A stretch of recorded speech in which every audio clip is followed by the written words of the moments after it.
I now have these 9 cases that I'm ready to use for the initial workup of this 8mm Mauser load. Now these 9 cases were the result of some case sorting, and they range in grain weight between 157.1 and 157.6 grains. So I have a half grain dispersion here, so that's pretty tight. It's only 9 rounds, but it'll certainly suffice for the workup that I'm doing today. Now my workup is going to be using the OCW method, optimal charge weight, and I'm going to be incrementing my charges by 0.2 of a grain. I'm going to begin at the starting load using Varget powder, which is 43.0 grains for the 8mm Mauser, firing a 170 grain Hornady SST bullet. Now these are some pretty nice bullets, and so I'm really happy that Hornady is making, a nice quality premium bullet in the 8mm Mauser. As I said, we're going to be incrementing by 0.2 of a grain, so 9 loads will give me from 43.0 grains all the way to 44.6. Now, 2 things that we'll be looking at. Number 1, we're going to be watching for that sill along the optimal charge weight path. In other words, as I'm firing this, I'm going to be firing it over the chronograph, and I'm going to be watching for the increases in velocity. Very normal increases in velocity, but at some point we're going to see where one of these charges, maybe it's 44.0 grains, will give pretty much identical muzzle velocities as the next charge weight. Now these are all Hornady cases, and I'm going to be using the Federal Premium Match Large Rifle Primers. I haven't used these primers before. Out here, out west, I have trouble finding them. But I did finally find some of these. I know a lot of folks like these primers. I finally found some of these. I bought quite a few boxes of them, and my first usage of these primers is going to be for this 8mm Mauser. Well, before I begin handling primers, I always wash my hands absolutely thoroughly. Actually, I use dish detergent, take off all the oils. Oil is the best way to kill a primer. So we want to make sure that our hands are really, really clean, kind of like surgically clean. And then I'm going to be using this positive RAM priming unit. Now this is RCBS's positive RAM priming unit, and the way that this thing works is we thread in the priming die and we place the shell holder on top. Near the bottom here, there's a different type of holder that we place in here. It's not a shell holder, it is the RAM holder. And this is the RAM itself. And that little cup right there will grab hold of the primer. And normally what I do is I insert the RAM by simply dropping it through the tube. There we go.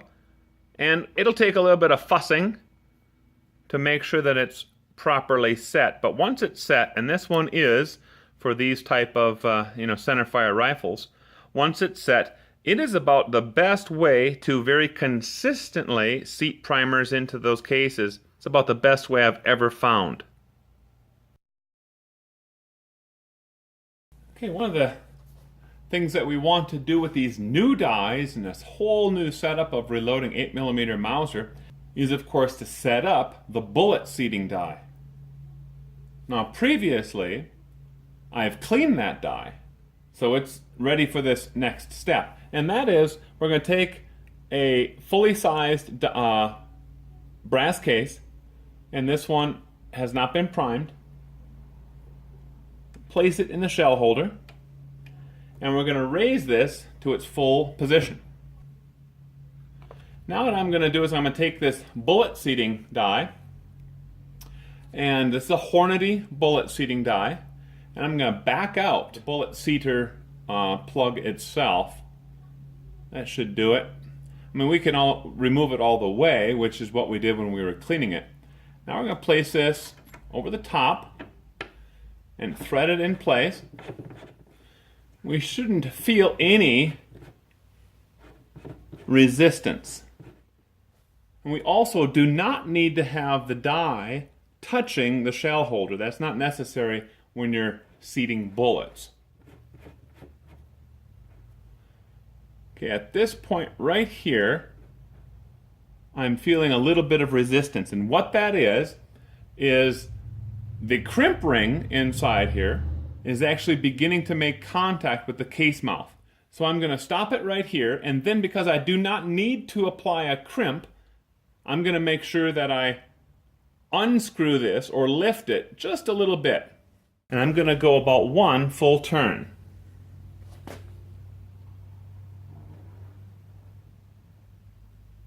At this point, I can raise the ram handle, remove the case, and tighten up this lock ring. Now what I like to do on this is kind of very carefully hold both the lock ring and the die body and unscrew it just a bit, and then tighten the lock ring on the die body.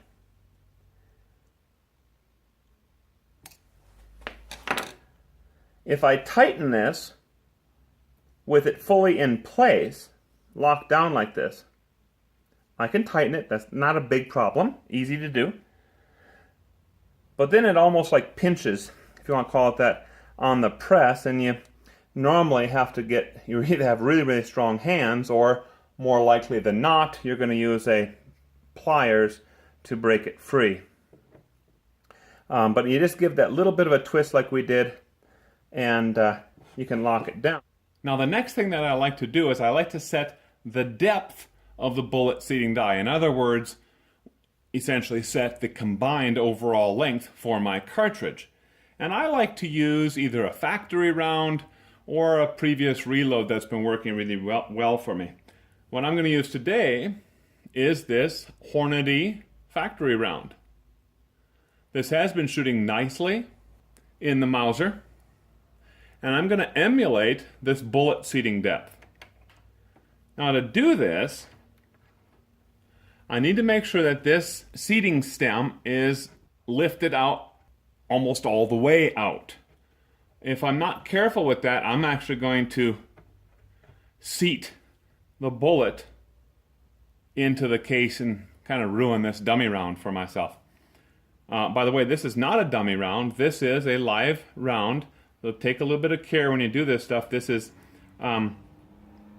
factory ammo, and so I'm going to try to emulate this factory ammo. I'm going to lift it up, and I should not feel any resistance. If you feel any resistance when this thing is lifting, that means that you did not lift the seating stem high enough.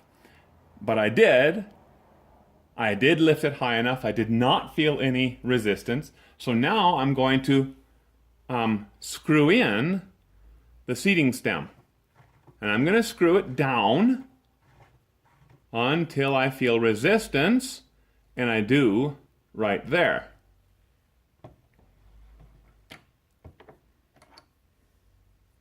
There we go, completely unscathed.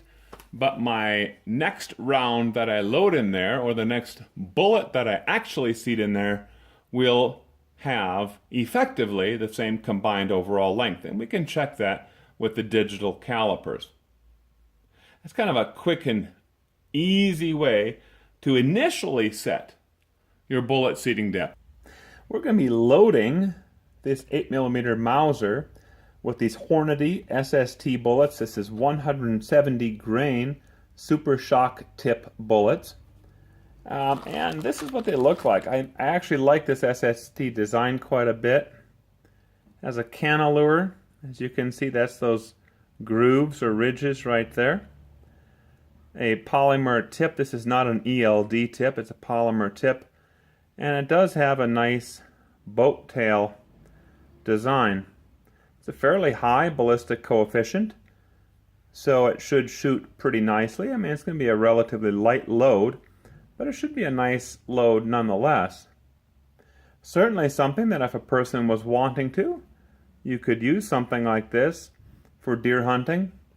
You're talking iron sights, at least on this rifle. So we'd be looking at a 100, I guess it matters on how good your eyes are, maybe 150, perhaps a 200-yard rifle. But, the original rifle could have done much better than that, but fairly light loads today and an older rifle, we're looking at, kind of light stuff. This would be good. This would be a good bullet.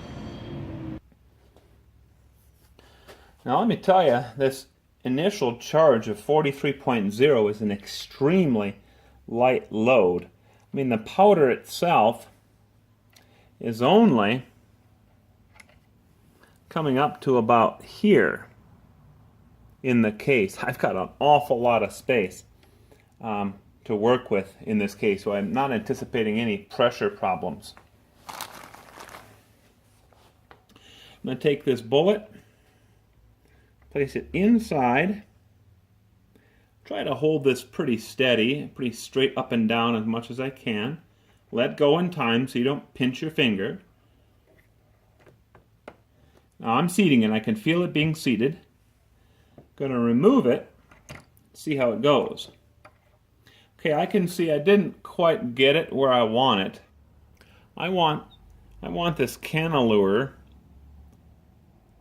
placed right up on the neck, right up on the mouth of this case. So this is fine though, because certainly what we don't want to do is seat it too deep, and then we got to get a bullet puller and all that messiness. And oftentimes the bullet puller will mess up the shoulder of these cases in the process. Oh yeah, you'll get the bullet out and you can reuse the bullet probably, and certainly reuse the powder, so on and so forth, but you may have wrecked the case. So it's much better to do it this way. We're now going to place it back inside, lower the seating stem a little bit. We'll go about a half turn. I can feel it seating it a little bit more at this point. And we're getting closer. We'll go another half turn here.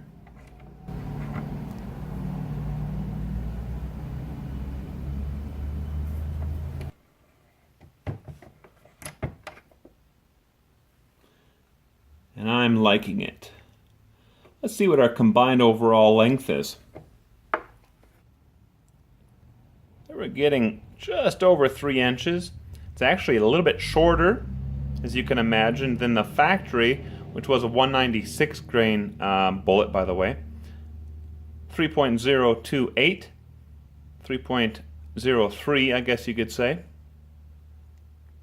But the placement of this bullet relative to that cantilever, I really like that.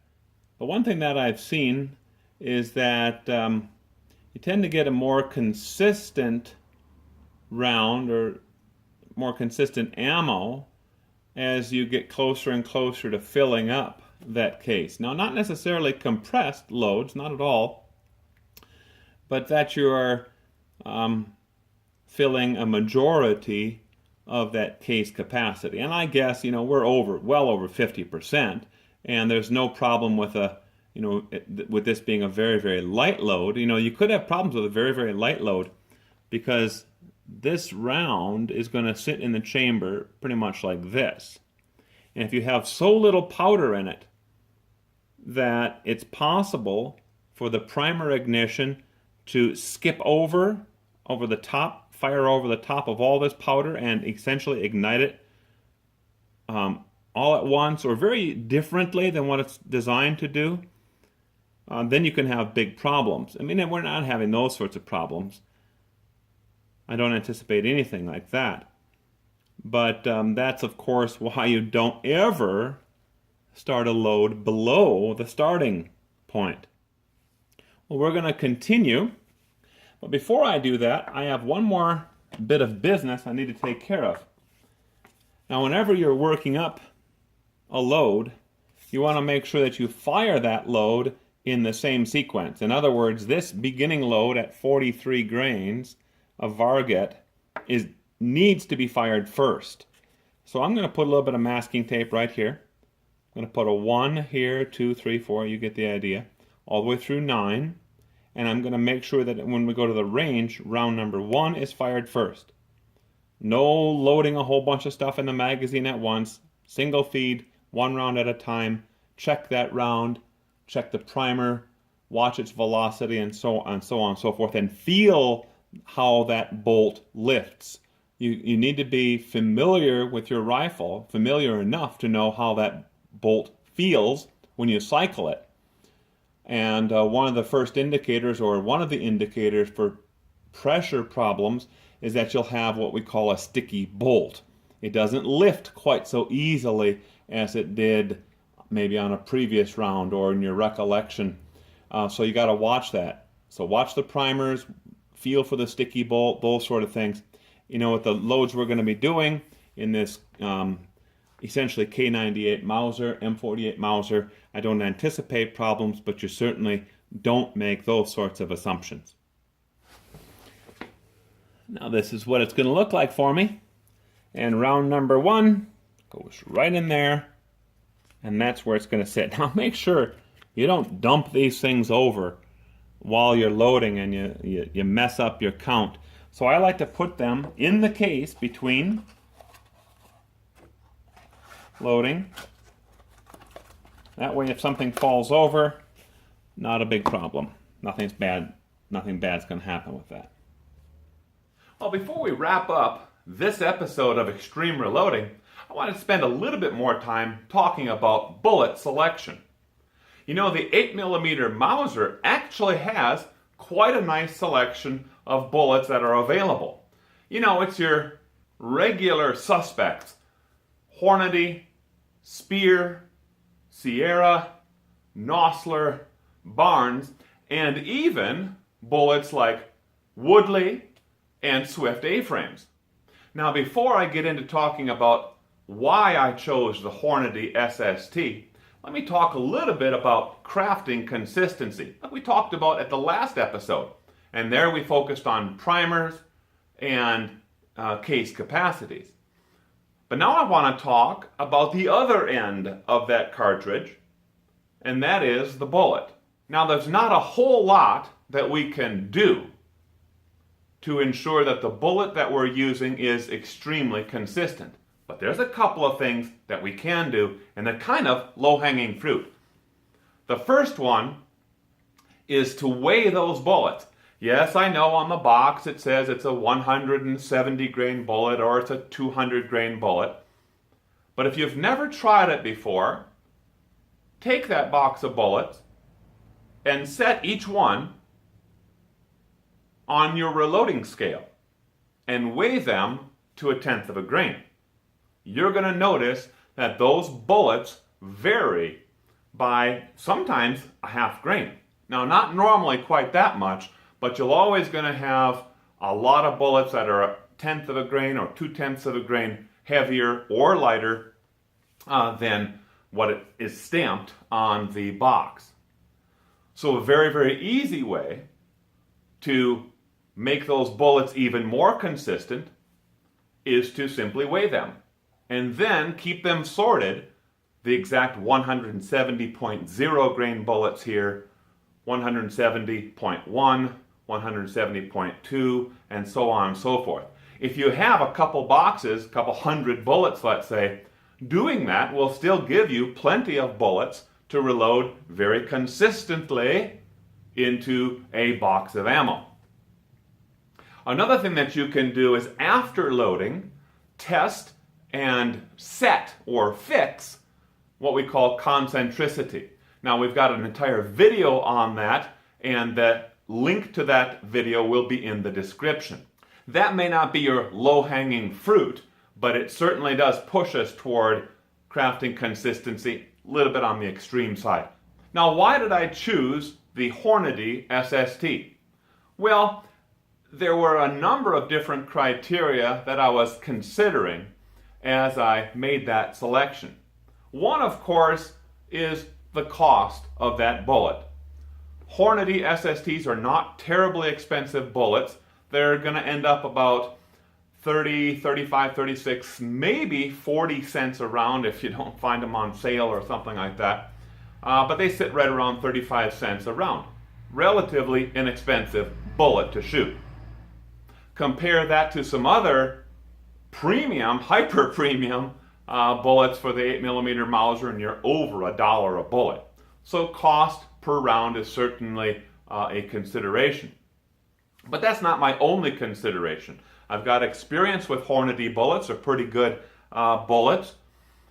This particular bullet has a relatively high ballistic coefficient of 0.445. That's not too bad. Not quite as good as Hornady's GMX bullet, which was also a consideration. That bullet is offered in 180 grains. Nice selection there as well, but fairly more expensive. Here you're getting over $50 per round.